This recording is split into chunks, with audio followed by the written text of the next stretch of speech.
26 फरवरी 2023 को माननीय मनीष सिसोदिया जी की अरेस्ट हुई थी। ये उनका 8वां अटेम्प्ट था, यानी, और केवल इस साल की बात कर रही हूं, 7 बार उनकी बेल खारिज हुई। आज honourable supreme court of India के समक्ष उनके वकीलों ने मेरिट्स पे कोई दलील नहीं दी। उनकी प्ली केवल और केवल डिले पर आधारित थी, यानी माननीय मनीष सिसोदिया जी जेल में 17 से 18 महीने उनकी इनकासरेशन हो चुकी थी, उनकी कैद हो चुकी थी, और इसके आधार पर डिले इन ट्रायल, क्योंकि 400 से ज़्यादा विटनेसेस हैं, इसके आधार पर उनको आज बेल मिली है। लेकिन इस बेल का अर्थ क्या है? मैं जानती हूं कि आज आम आदमी पार्टी के ऑफिस में हर्षोल्लास का माहौल है, स्वाभाविक सी बात है, लेकिन आपके माध्यम से जो वो बार बार जनता को भ्रमित करने का प्रयास कर रहे हैं, उस भ्रम को जरा मैं दूर कर दूं। इसका अर्थ ये नहीं है कि सिसोदिया जी अपराध मुक्त हैं, वो अभी भी अभियुक्त हैं और उनकी जवाबदेही कोर्ट ऑफ लॉ में बनेगी दिल्ली की जनता के साथ विश्वासघात करने की। माननीय मनीष सिसोदिया जी ऐसे दिल्ली के शिक्षा मंत्री हैं जो दिल्ली की बच्चों को, दिल्ली की जेनरेशन को पाठशाला से मधुशाला तक ले जाने का पाप कर चुके हैं। आज जो बेल मिली है उसमें आप ये देखिए कि चार्जशीट में क्या क्या चीजें उनके खिलाफ हैं। चार्जशीट में यह बोला गया है कि 170 से ज्यादा फोन सिसोदिया जी के आदेश पर तोड़े गए थे, यह बोला गया है, और यह तो फाइंडिंग है कोर्ट की। ट्रायल कोर्ट ने कहा कि लिकर स्कैम के वो प्राइमा फेसी आर्किटेक्ट हैं, यानी शिल्पकार हैं शराब घोटाले के। खुद सुप्रीम कोर्ट ने यह पाया है कि 338 करोड़ का मनी ट्रांजैक्शन इन्वॉल्व्ड है। उनको यह बोला गया कि उनको अपना पासपोर्ट सरेंडर करना है, उनको यह बोला गया कि हर मंडे जाकर उनको पुलिस के समक्ष पेश होना है। हां, इतना जरूर कहूंगी कि जब 17 महीने कैद में हो जाते हैं तो बेल मिलना बहुत स्वाभाविक बात है। इसका अर्थ कतई ही नहीं है कि वो अपराध मुक्त हैं। दिल्ली की जनता के साथ आम आदमी पार्टी की नेतृत्व ने, खुद माननीय मनीष सिसोदिया जी ने, माननीय मुख्यमंत्री अरविंद केजरीवाल जी ने घोटाले पे घोटाला करा है, विश्वासघात पर विश्वासघात करा है। शराब घोटाला तो एक लंबी श्रृंखला का केवल एक अंग है।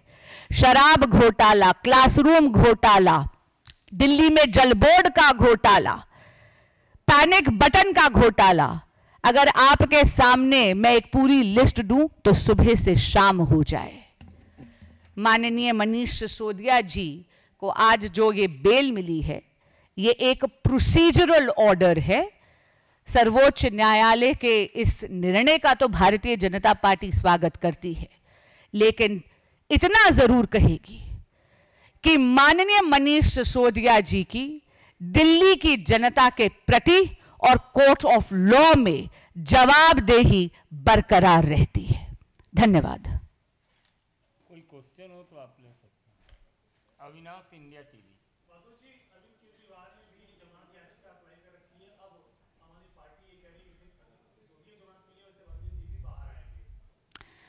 मैं भविष्यवक्ता नहीं हूं, लेकिन इतना जरूर आपको बोलूंगी कि हाल ही में ऑनरेबल दिल्ली हाई कोर्ट ने उनकी अरेस्ट को लीगल भी ठहराया और उनको कहा कि अगर आपको बेल की अर्जी फाइल करनी है तो ट्रायल कोर्ट जाइए।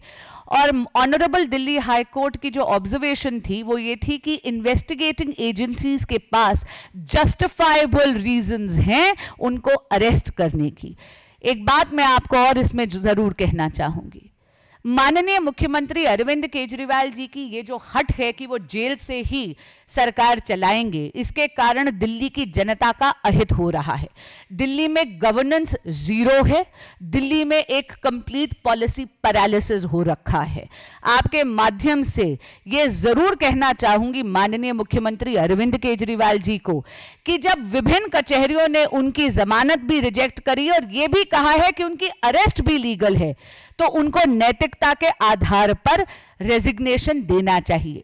यहां तक कि honourable supreme court of India ने भी अपने ऑर्डर में उनको यह संकेत जरूर दिया था, लेकिन शायद माननीय मुख्यमंत्री अरविंद केजरीवाल जी की आत्मा उन्हें कचोटती नहीं है।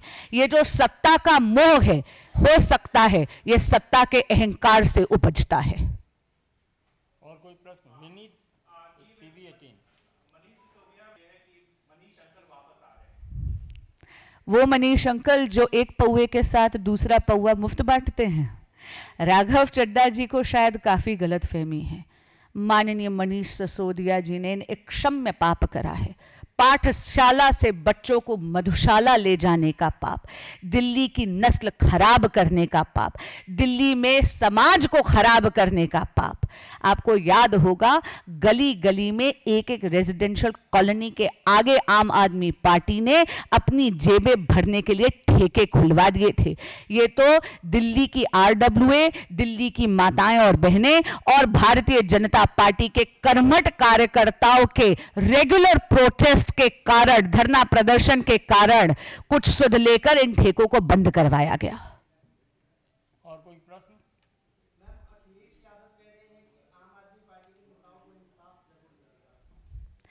देखिए, आदरणीय अखिलेश यादव जी का रुख भ्रष्टाचार पे क्या हो वो तो वही जानते हैं।